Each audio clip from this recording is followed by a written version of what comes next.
안녕하십니까. 국민의힘 대통령 경선 후보 안상수 인사 올립니다.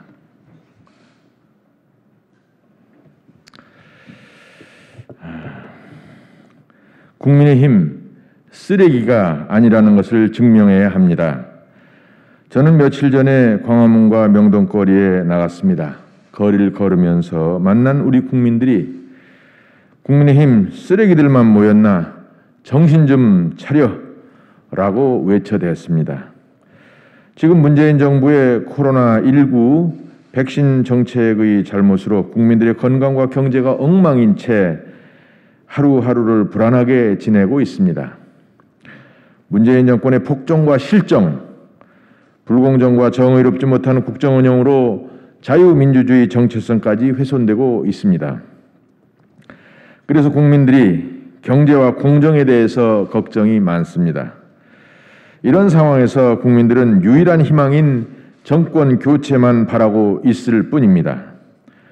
우리가 야권이 단일화하고 국민의 뜻을 모은다면 틀림없이 정권 교체가 가능한 상황입니다. 그런데 지금 국민의힘은 어떻습니까? 정권 교체는커녕 욕이나 듣고 있습니다. 신뢰도 깨져서 당의 존립마저도 위태로워지고 있는 상황입니다. 서울시장 보궐선거에서 오세훈 시장 그리고 당에서 젊은 후보가 대통령이 당선되면서 우리 당은 2030을 비롯한 전 국민들의 국민정당으로 거듭났고 희망을 보았는데 최근 후보와 대표, 집행부 갈등 또는 후보 간의 갈등 수위가 넘어도 너무 넘어섰습니다.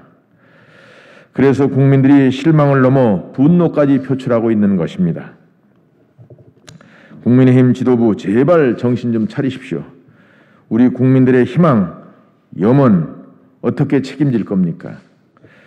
문재인 정권으로 무너진 국민들 한 명 한 명의 인간으로서의 인간적인 삶 어떻게 책임질 겁니까?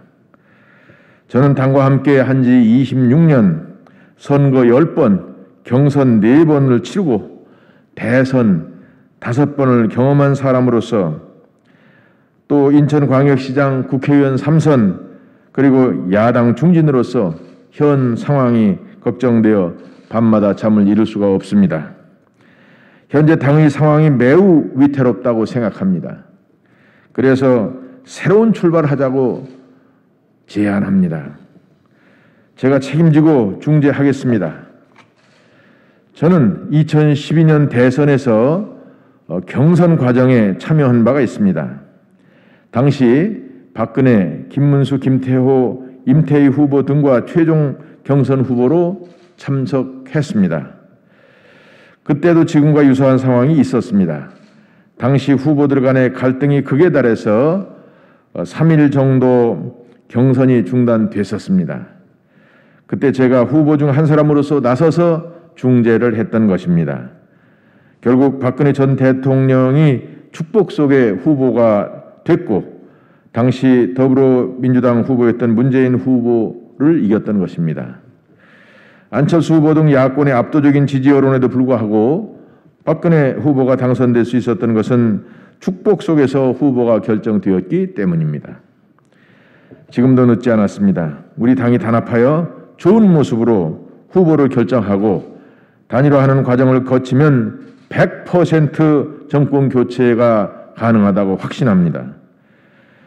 지금 가장 중요한 것은 더 이상 상호 비방을 중재하고 당과 후보자 경선을 당과 후보자들이 정신을 가다듬고 정권 교체를 위해서 매진해야 합니다. 저는 단합을 바라고 기대하는 마음으로 후보들을 방문해서 저의 뜻을 공유하고자 합니다. 동참해 주실 것을 부탁합니다. 저 안상수는 첫 번째로 후보 등록을 하고 심사도 통과하는 등 당의 일정에 적극 협조하였으나 만약에 사태가 진정되지 아니하면 저로서도 중대한 결정을 아니할 수 없습니다. 감사합니다.